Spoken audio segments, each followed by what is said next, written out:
Good evening, everyone. Today I will be talking to you about the genius inventor, Thomas Edison. Now, he was not just an inventor that created many countless of items and developed over 1,000 patents for these items, but he also greatly changed the daily life for humans across the world. Now, I'm qualified to be giving this speech due to my countless of hours of research done on Thomas Edison, reading biographies, articles, videos, and different research methods for Thomas Edison. Now, before I get into his inventor life and how he made this name for himself as this great inventor and his legacy, I would like to first talk about his early life and upbringing and kind of what made Thomas Edison who he was. Now, his upbringing wasn't as what we're used to now. He was raised around during the time of the Civil War, where most kids only were offered 2 years of schooling. Thomas Edison was homeschooled by his mother, who he claims made him the individual who he is today. Now, his mother allowed him to pursue his passions and interests rather than teaching him everything she wanted to. He was able to find what he was interested in and really just pursue that and learn what he wanted to learn. Now, this kind of stemmed his curiosity as an inventor. After his schooling, he then went to an apprenticeship as a telegrapher. This is where his inventor skills stemmed from. He started messing with the telegraph because it wasn't as productive as he would like. This brought him 6 years later to the creation of the duplex telegraph, which allowed 2 messages to be sent on 1 cord, which was revolutionary for the time and gave him quite a name as an inventor, but not quite the world-renowned inventor Thomas Edison we know yet. Now, after the duplex telegraph was created, he then quit his apprenticeship and went into his midlife. Now that I have touched on early life, I would now like to talk about his midlife after the apprenticeship. So, after the apprenticeship, he then went and started becoming a full-time inventor. This is where his legacy starts. He starts to create these amazing inventions that change the course of humanity, really. The first one he developed would be the carbon button. This revolutionized telephones and the use of them. It created better quality sound and ultimately made the telephone be able to use person by person, although not at the time.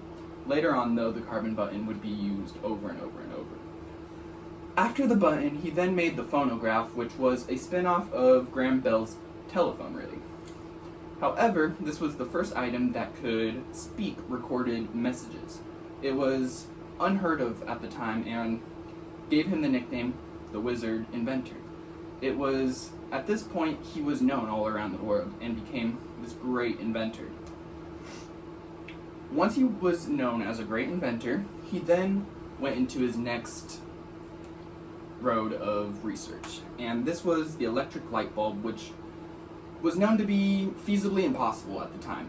It was known not to be able to work, but Edison took this idea and he was able to make the light bulb, which at this time and period, only gas lights were available, which is a very big task to completely eliminate gas lights and replace them all with electric.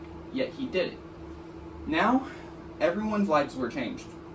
We no longer used gas lights and now we used electric lights.